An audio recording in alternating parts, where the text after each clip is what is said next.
Check out the sea breeze convergence zone from a thunderstorm that built off of Mount Baldy, collapsed.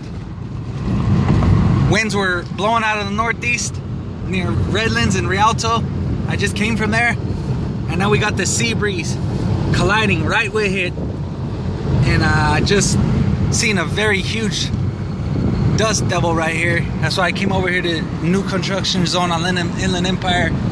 See if I can capture something, if it's still here. Trying to do an intercept. I see the inflow. It's still blowing out. Let's see what we got. Nope, it's gone. It just barely started developing. There it is. Come on, Archibald. There it is. Redevelopment. Revisual. Come on. Oh, it's going across Archibald. I knew it. I couldn't get to it in time. Let's see if I could get a visual. There it is. Right across the road. That's a land spout.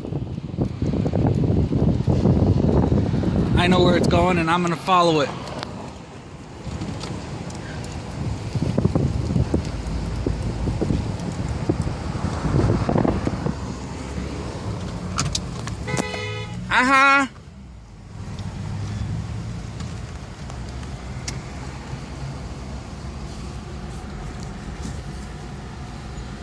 It looked like a pure land spout to me. I think I better stay around for a little bit longer.